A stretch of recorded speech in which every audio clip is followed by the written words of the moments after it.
I want to show you guys what it's like to live a life of a catalyst of transformation and the rise of consciousness. Many people ask me, what do you actually do?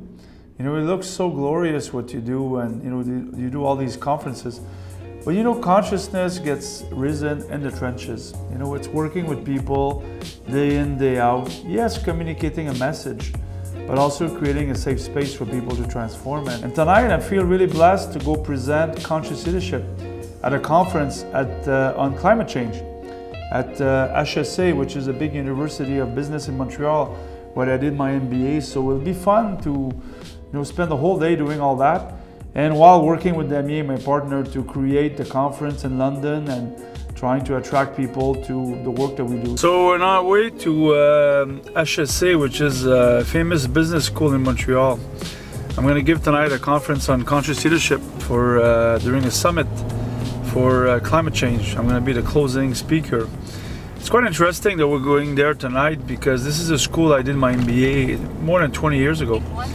And I remember this is just my GPS. And when I did my MBA in 1995, I graduated, I was 28, 29 years old. All I wanted to do is become a millionaire. Remember yourself, 20 years ago. Some of the young people, the millennials or the 20-year-olds, they can't even fathom that. But when I was young, everybody in the MBA wanted to be rich, wanted to be a millionaire. I don't think anybody wanted to change the world. And along the way, something happened to me. I followed the traditional path of success. I think I was really, really successful. I managed a large team, building over 1,000 business jets for the wealthiest people in the world and the Fortune 200 companies. But now it's completely shifted for me. I'm really dedicating my life to helping leaders transform, helping leaders awake to a new way of being so they can create amazing cultures. And, all of us together with a significant rise in consciousness, maybe we have a chance to create a world where all future generations can thrive. Just want to make sure I'm not losing my way. And so that's it, Damien and I were in Montreal in the Mile-Land. For those that have never been in the Mile-Land that are outside Montreal, it's the coolest neighborhood in the whole city. And it's fun to work here with a lot of young people. And, people that are trying to, a lot of social entrepreneurs that are trying to reinvent the world. And it's very different than the real downtown.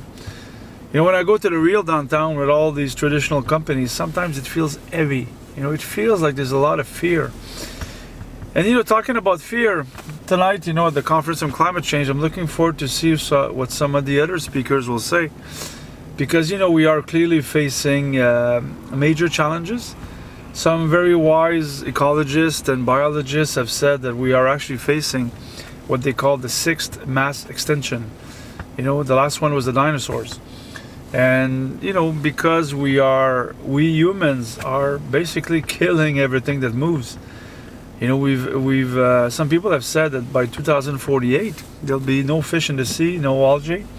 And imagine that, it's not only because we're not going to be able to eat sushi, it's because all these things in the sea, they help us clean some of the CO2 and all these things. So they're essential to human life. So we'll see what happens tonight, but I'm looking forward to speak. And as usual, I'm going to speak with passion about what I care for, which is the rise of consciousness. So talk to you later.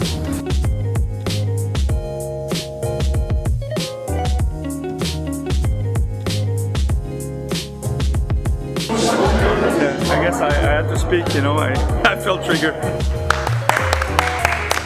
Finished my conference at the climate change conference, talked about conscious leadership. People didn't want to let me leave, they were so shocked by what I was talking about. I was up at 4 this morning, and I had the podcast with South Africa. I had a coaching session today, and then I booked a room for the London Conscious Leadership Summit in London, and now we just finished here. Mission accomplished. I feel really great. Tomorrow is another day. Tomorrow we wake up early and we go ahead and change the world the best way we can.